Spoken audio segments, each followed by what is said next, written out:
Ya, hingga saat ini itu ada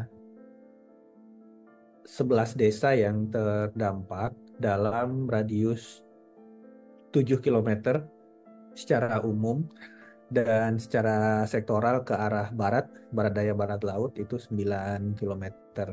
Kenapa sektoral barat ini lebih besar dari zona bahaya secara umum? Karena arah abu vulkaniknya ke sana, anginnya dominan sedang ke arah barat, sehingga untuk ke arah barat ini kita perluas zona berbahayanya, tidak boleh dimasuki penduduk itu 9 kilo. Nah, total dari eh, desa-desa yang ada dalam zona bahaya ini itu 11 desa dengan total warga itu sekitar 12.000 jiwa. Nah, yang 12.000 ini eh, saat ini mengungsi secara terpusat sebanyak 7.000 jiwa dan ada 5.000 yang mengungsi secara mandiri.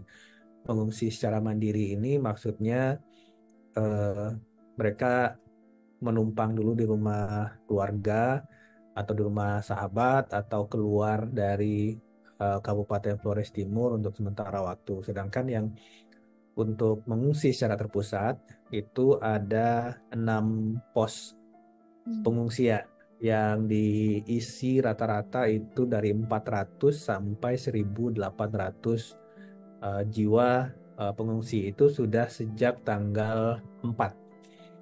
Tanggal 4 itu ada 3 titik pengungsi, kemudian ada erupsi besar lagi tanggal 7, tanggal 8, tanggal 9 kita tambah lagi titik pengungsi. Ternyata ada tambahan dari kabupaten sebelahnya, kita tambah lagi titik pengungsi secara umum. Saat ini ada 6 titik pengungsi. Semua kebutuhan pengungsi sudah tercukupi, bahkan kita membedakan tenda-tenda yang tenda umum, artinya orang dewasa yang sehat, yang tidak ada masalah apa-apa, dengan kelompok rentan. Kelompok rentan ini anak-anak, bayi, ibu menyusui, lansia, dan orang dengan kebutuhan khusus.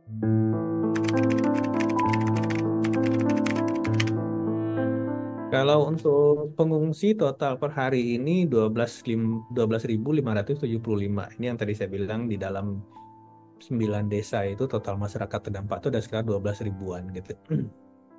Dan untuk korban jiwa itu cuma di tanggal 4 November pada saat letusan pertama yang di tengah malam itu, masa memang pada saat itu sebelumnya si gunung ini tidak memperlihatkan tanda-tanda akan meletus ya, dan memang sampai saat ini belum ada teknologi yang bisa memperkirakan secara pasti kapan dan seperti apa besarnya energi letusan yang akan dikeluarkan oleh satu aktivitas gunung api. Jadi begitu tiba-tiba eh, meletus, ada lontaran tadi lava pijar dan seterusnya, itu memang membuat korban 9 meninggal dunia. Tapi setelah itu kita keluarin, masyarakat kita evakuasi, daerah 7 kilonya kita sterilisasi, ya sampai sekarang aktivitas vulkanik yang berjalan tapi korban jiwanya tidak ada.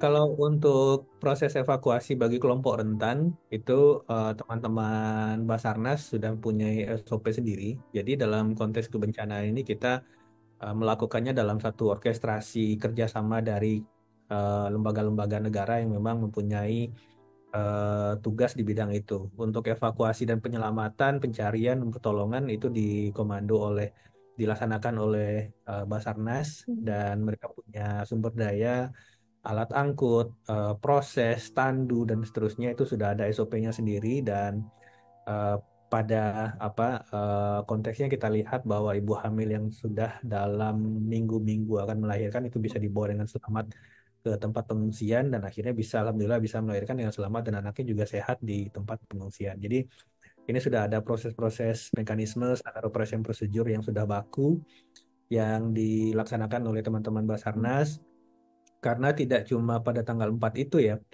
pada tanggal 7, 8, 9 pada saat terjadi evakuasi erupsi yang cukup besar di siang hari, kebetulan ada masyarakat yang kembali beberapa orang ke rumah mereka untuk melihat kondisi rumah, melihat kebun, ternak dan seterusnya. Itu juga bisa dievakuasi dengan efektif kurang dari 1 jam. Jadi kita sudah punya SOP SOP sendiri, alat perangkat dan juga tata cara handling dari kelompok rentan ini. Jadi ini sudah established dan tidak ada kendala untuk melaksanakan itu di lapangan.